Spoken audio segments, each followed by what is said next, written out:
Capítulo 6. Las cualidades del verdadero francmasón. Todo verdadero francmasón se da cuenta de que no hay sino una sola logia, la del universo, y una sola hermandad, la compuesta por todos cuantos existen y se mueven en cualquiera de los planos de la naturaleza. Sabe además que el templo de Salomón es realmente el solar del hombre. Sol, Om, On, el Rey del universo, manifestándose a través de los tres constructores primordiales. Se percata de que su voto de hermandad y fraternidad es universal, y que minerales, plantas, animales y hombres, todos están incluidos en el verdadero taller masónico. Su deber como hermano mayor, con todos los reinos de la naturaleza a su albedrío, lo distingue como el artífice creador que preferirá morir antes que faltar a esta, su gran obligación. Ha consagrado su vida ante el altar de su purificada conciencia y se halla deseoso y alegre por servir a los inferiores por medio de los poderes recibidos de una superior jerarquía. El francmasón místico, al adquirir ojos para ver más allá del ritual legible, reconoce la unidad de la vida, expresada a través de la diversidad de las formas. El verdadero discípulo de la más profunda francmasonería ha dejado para siempre de lado la adoración de la personalidad. Con su poderosa penetración, percibe que todas las formas existentes y su posición frente a los asuntos materiales carecen de importancia para él, comparadas con la vida que se está gestando dentro de sí mismo. Todo el que permite que las apariencias o manifestaciones mundanas lo aparten de las tareas que a sí mismo se ha asignado en el ejercicio de la vida francmasónica es un fracasado, porque la francmasonería es una ciencia abstracta cuya meta final es el desarrollo espiritual íntegramente. La prosperidad material no es una medida para el engrandecimiento del alma. El verdadero francmasón se da cuenta de que detrás de esas diversas formas hay una vinculada al principio de la vida, el resplandor de la creación en todas las cosas vivientes. Es esta vida la que él considera cuando mide el valor del hermano. Es a esta vida a la que él apela para reconocer la unidad espiritual. Comprende que el descubrimiento de esta chispa de Dios es lo que hace a él un miembro consciente de la gran logia cósmica. Sobre todo, deberá llegar a comprender que esa divina chispa brilla tan resplandeciente en el cuerpo de un enemigo como en el del hermano más querido. El verdadero francmasón ha aprendido a ser eminentemente impersonal en pensamiento, en acción y en deseo. El verdadero francmasón no está obligado por ningún credo. Se da cuenta mediante la luz resplandeciente de la jerarquía de su logia de que como francmasón su religión debe ser universal. Cristo, Buda o Mahoma, el nombre importa menos que el resplandor de la luz de quien la lleva. Él reverencia todo santuario, se inclina ante el altar, sea mezquita, catedral o pagoda, dándose cuenta, gracias a su recto entendimiento, de la unidad de toda verdad espiritual. Todos los verdaderos francmasones saben de aquellos que no son sino paganos y que aunque tienen grandes ideales, no viven de acuerdo con ellos. Saben que todas las religiones no son sino una misma leyenda aunque contada de diversa manera por personas cuyos ideales pueden diferir, pero cuyos grandes propósitos se hallan de acuerdo con los mismos ideales que él sustenta. Por el norte, este, sur y oeste se extienden las diferentes clases del pensamiento humano.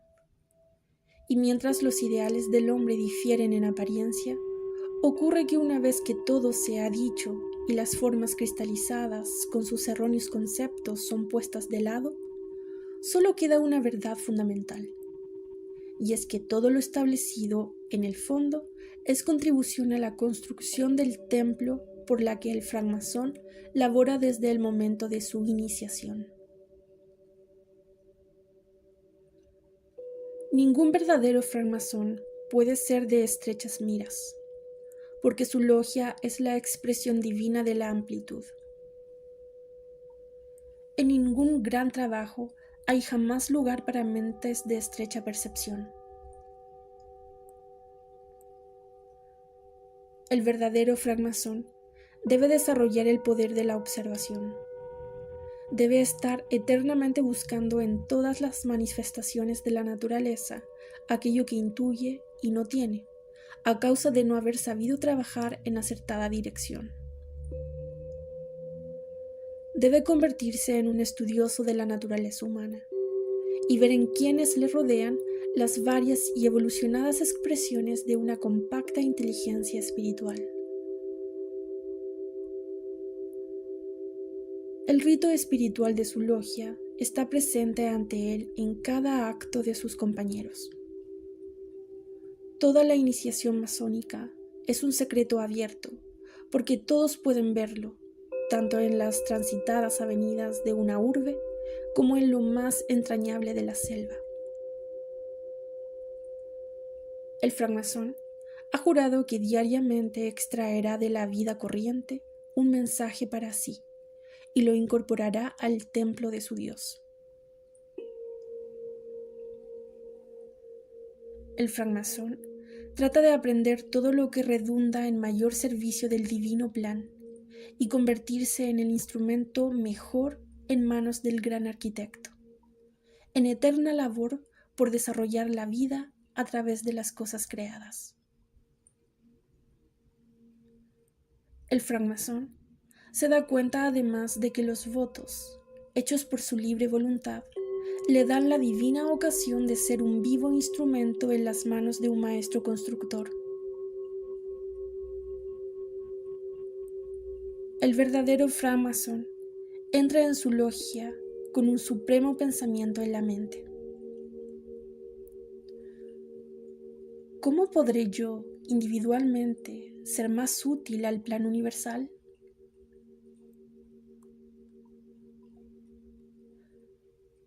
¿Qué puedo hacer yo para ser capaz de interpretar los misterios que aquí se desarrollan?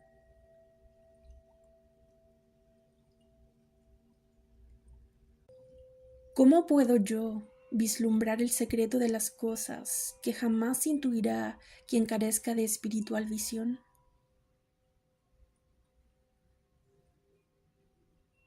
El verdadero francmasón es supremamente altruista para toda expresión y aplicación de los poderes que le han sido conferidos. Ningún verdadero hermano busca nada para sí mismo, sino que emprende labores altruistas para el bien de todos. Ninguna persona que asuma una obligación espiritual puede ya colocarse al margen de su ejercicio. De lo contrario, no es merecedora ya ni del más vil de los desempeños. La verdadera luz solo llega a quienes, aun sin poder gran cosa, siempre dan alegremente todo cuanto poseen.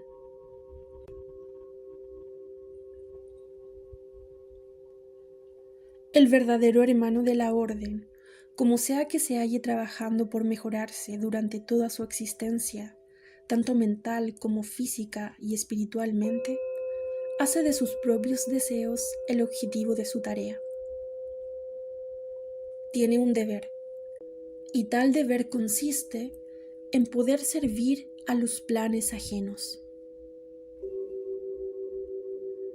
Debe estar dispuesto a toda hora del día o de la noche a despojarse de sus propias conveniencias ante el llamado a la acción. Hay que realizar el trabajo, y él ha dedicado su vida a servir a aquellos que no conocen de las ataduras del espacio y el tiempo. Debe estar listo en todo instante, y su vida debe convertirse en una constante preparación para que ese llamado pueda sonar cuando menos lo espere. El maestro francmasón sabe que los más útiles para la labor son aquellos que tienen mayor experiencia de la vida. Y esta no se encuentra dentro de la techada logia, que es la base de su grandeza, sino que más bien se encuentra en los problemas de la vida cotidiana. El verdadero estudiante masónico es reconocido por sus actos fraternales y por su sentido de ecuanimidad. Todo francmasón sabe que el quebrantamiento de un voto significa una correspondiente sanción. Hay que dejarle que por sí mismo comprenda que el fracaso de no vivir mental, espiritual y moralmente de acuerdo con los más altos ideales constituye de por sí el mayor de los perjurios.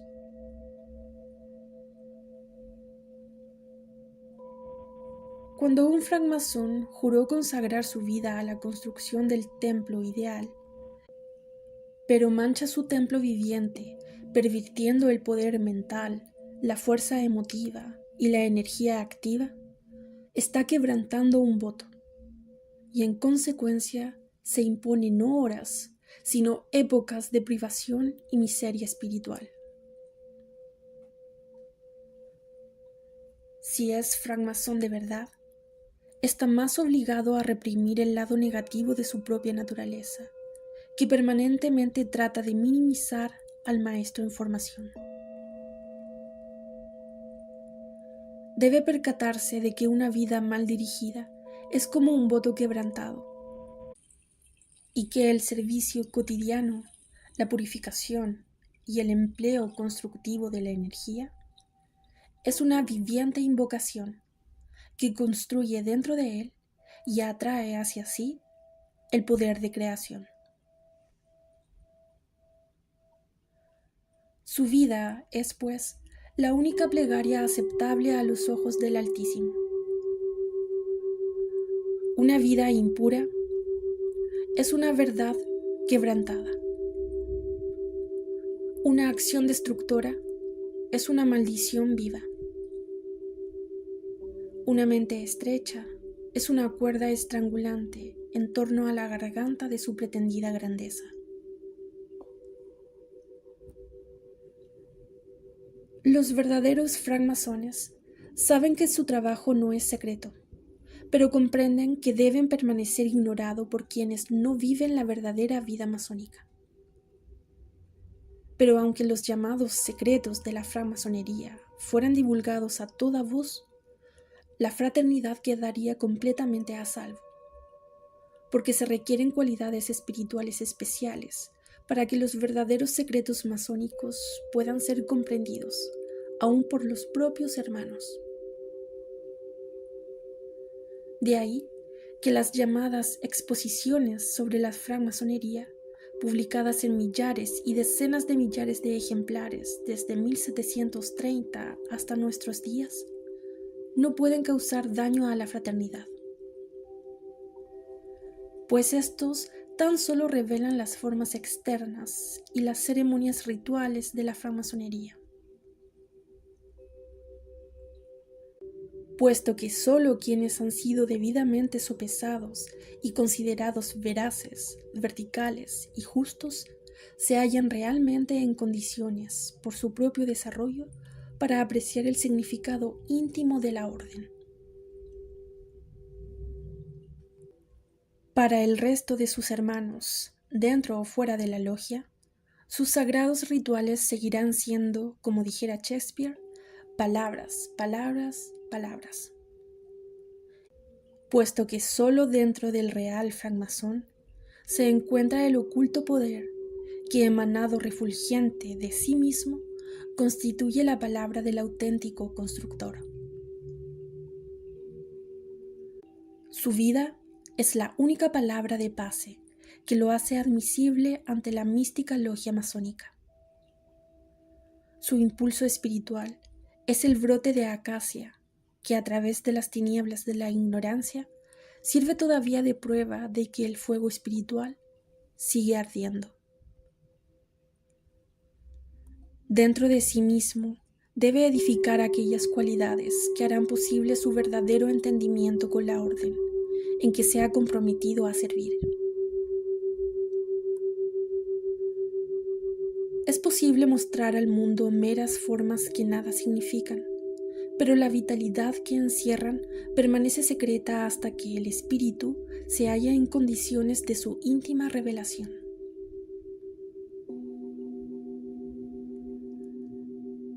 El maestro francmasón sabe que la caridad es una de las mayores marcas que los hermanos mayores han desarrollado, y que eso significa no solamente una organizada caridad material, sino caridad del pensamiento y de la acción. Sabe que no todos los obreros se hallan a la misma altura, pero que donde quiera que estén, deben tratar de proceder lo mejor posible de acuerdo con sus luces. Cada cual labora con los instrumentos que posee, y él, como maestro, no debe desperdiciar su tiempo en criticar, sino en ayudar a que esos instrumentos sean mejorados. En vez de culpar a los pobres instrumentos o herramientas, debemos cuidarnos siempre a nosotros mismos y alegrarnos por tenerlos. El real maestro no encuentra culpa, no critica ni se queja, sino que con su ausencia de malicia y con total espíritu caritativo, trata de demostrar la verdad de su Creador.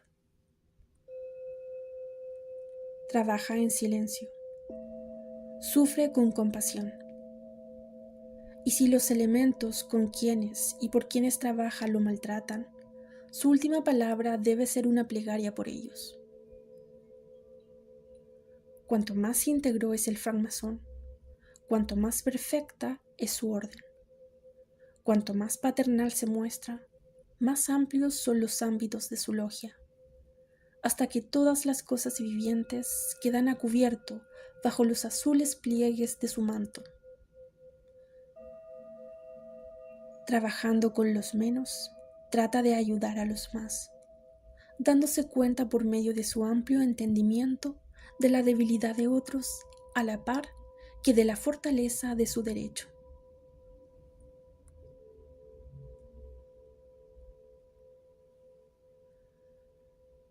Un francmasón no debe estar orgulloso de la posición que ocupa. No debe envanecerse con los honores, sino con humilde corazón sentirse eternamente responsable de su propio puesto, al respetar a su alcance y nivel la trascendental importancia de su orden. Cuanto más avanza, más cuenta se da de que pisa un terreno quebradizo. Y si por un momento se permite perder su sencillez y su humildad, su falencia es inevitable. Un verdadero francmasón nunca se siente a sí mismo engreído y prepotente. Un estudiante puede llegar a la cumbre de la montaña de los tontos, satisfecho de su propia posición. Pero el verdadero francmasón debe ser siempre ejemplo de ecuanimidad y sencillez.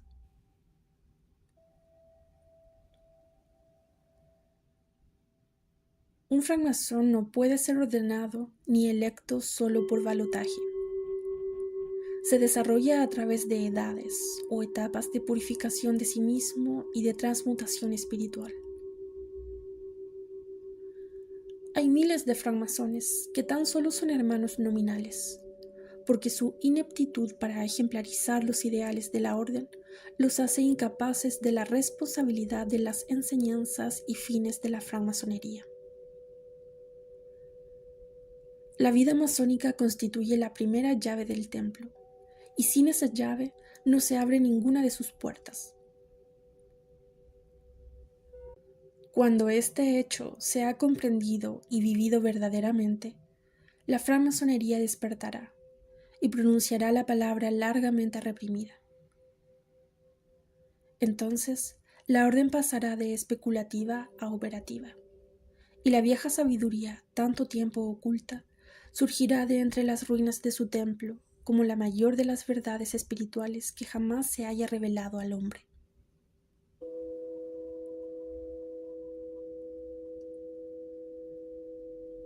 El verdadero maestro reconoce el valor de buscar la verdad donde quiera que pueda hallarla. Para él, no debe significar diferencia si ella la encuentra en el campo del enemigo. Si es la verdad, él irá alegremente en su demanda. La logia masónica es universal. Por consiguiente, todo verdadero francmasón buscará la luz por todos los ámbitos de la creación. El verdadero personero de la orden conoce y aplica una gran paradoja, y es que debe buscar las más altas manifestaciones en los más bajos lugares y enfrentar en las más altas las más bajas expresiones.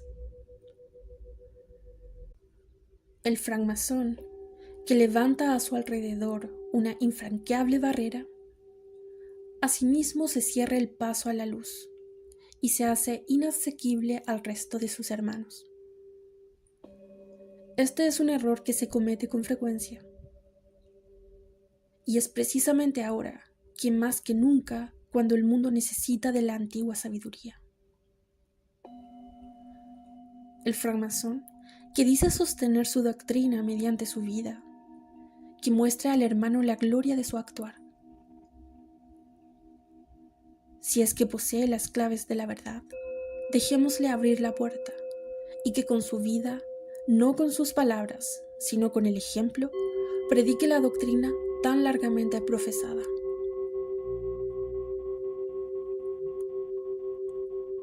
La paternidad de Dios y la fraternidad del hombre deben unirse en la estructura del templo eterno.